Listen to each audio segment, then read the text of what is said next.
A new poll finds that 80% of Americans worry that the country is spiraling out of control. But ABC News correspondent Adrienne Bankert says there's an easy way for you to be an agent for change in her new book, Your Hidden Superpower, and she's here to tell us about it. Good morning, girl. Welcome to The View. Good morning. Oh, Whoopi, it's good to be with you. Hey, everybody. Hi. So Good morning. we've been discussing that there's a lot going on right now in the streets, from the protests to the pandemic, and you're on the streets, you're a journalist, you've been out there. What are you seeing? Well, you know, this is such a unique time because first the pandemic, it put us apart from each other. And so while we were in the midst of a very emotional time, we were distanced physically, and that can affect us in ways that we don't even anticipate. Then with what happened this past week and with the protests and demonstrations, what we do need to know is that there are a lot of people who are hurting right now, and that kindness means so much more today because we are in this visceral state than it might have even last year. Yes, and you've been quarantining in your apartment in New York City. Like so many people in this city, you're participating in the cheer for people on the front lines that happens at 7 p.m. every night, a very heartwarming and wonderful thing that has happened in the city. What does it specifically mean to you, though?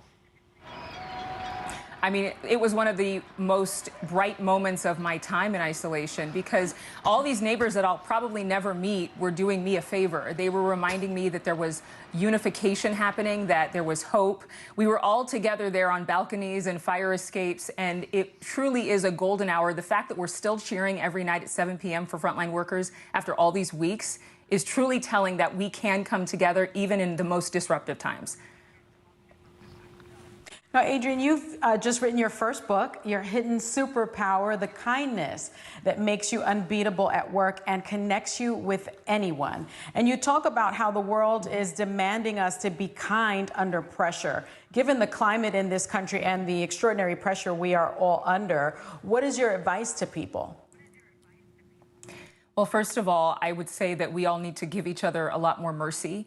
You know, we've been through the most challenging time for all of us personally, professionally. I mean, so many journalists like me working from home and doing all these different things to tell the stories and yet also go through our own emotional processes. But that goes for healthcare workers, that goes for teachers who have been teaching students online, that goes for parents who've had their kids home more. So we're all going through change in every single sector of our lives.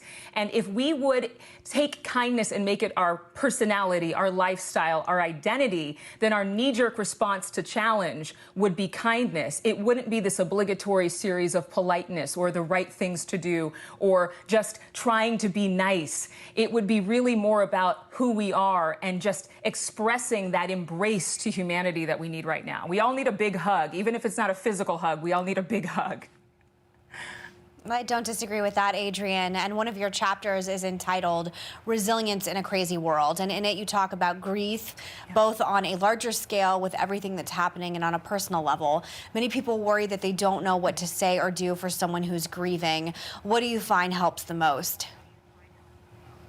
Well, it's interesting because there's two sides to this. One is what I tell people to do is to be kind and schedule kindness in their day, just like they would brush their teeth, just like they would get their coffee or go to the gym, because being kind intentionally, moving beyond random acts, creates this muscle memory where you use your conscience for other people's benefit. In doing that, you'll intuitively know what to do in your own life when you reach a crossroads or have a challenge at work or have a challenging conversation with a neighbor or a friend. And when it comes to grief, it can hit us like this freight train.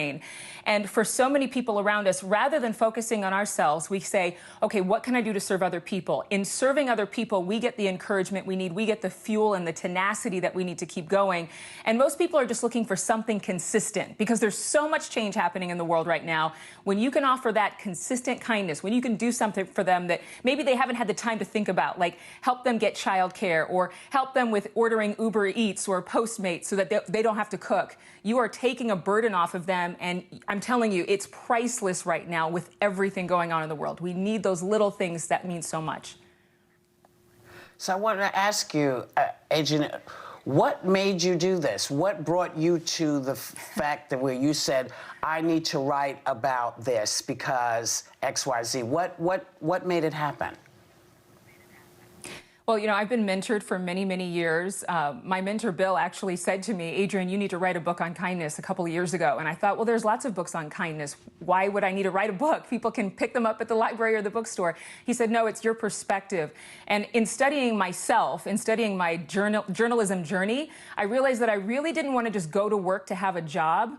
I wanted to go to work with the intention of making someone's day better and have a purpose-filled career. I mean, so many times your job can change and it's completely out of your control. Right now, the world is changing. It's partly, in a lot of ways, completely out of our control. But what we do have the control in is how we treat people with kindness, how we go to work and say, you know what, I'm not going to treat you like another position or a title. I'm going to treat you like someone that I have a 1 in a million chance of meeting and making a difference in.